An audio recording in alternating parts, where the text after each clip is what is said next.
we've given some thought to, all right, so what are some of the lasting effects of the pandemic? And I can name a few. These are maybe a little bit speculative, but in each of our facets of life and retirement.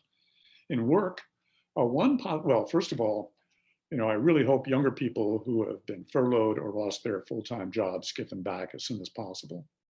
At the same time, I can make a case that working retirees may become more attractive as employees as employers scale back up, because working retirees represent skilled and experienced workforce, happy to work part-time, often able to work flexible hours, and often able to work from home with minimal disruption.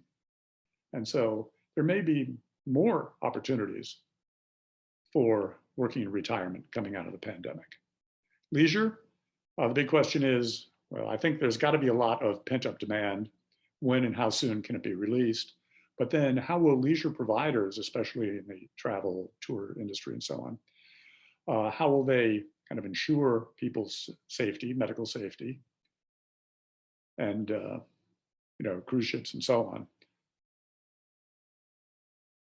In health, it's interesting. Will people continue to be more careful about their personal health and hygienes and respecting the health of those around them? Well, we certainly hope so. And this next point doesn't need a question mark. Telehealth is here to stay. I hear various estimates. Adoption of telehealth has made 10 years worth of progress in about 4 months is one of them. And that can be a boon for older Americans, basically giving them more direct access to healthcare, but only those who are in fact online and have access and have reasonable facility using the technology. One of the things that came out of our recent research is, in fact, and this is no surprise, that there's a digital divide between younger retirees who can make full use or reasonably full use, not compared to our grandkids, but full use of the technology, and older retirees who don't have that as an access point. And I believe, more than ever, I think we probably said it in the Edward Jones report, access to technology has gone from a convenience to a necessity for everybody. On the family front, will families continue to grow closer? Does that mean they'll also grow more financially entangled?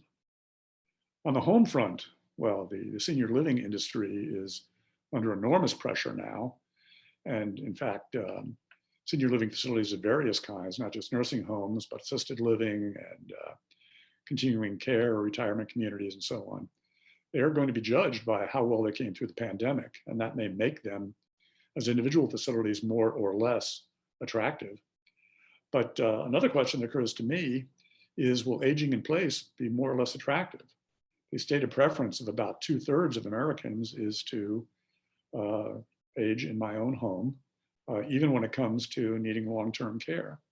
Will that be more attractive because social distancing is easy, or will it be less attractive because you can be more isolated from some of the services and, in fact, some of the people that you need? In finances, well, as we just discussed, will more people delay retiring? Very importantly, will they pay more attention to health costs and long-term care costs in retirement? Far too many retirees think they're financially prepared, but that's for their everyday living expenses, not necessarily for their out-of-pocket health expenses, which are estimated for a couple retiring at age 65 today. They can expect to pay almost $250,000 in out-of-pocket health expenses. And that's not even including long-term care. And then finally, will pent-up desire to be good, people who have not been able to volunteer as they might have, will that be released? That would be great. And how many people have stepped back and reconsidered their priorities, not just around work, but around life in general?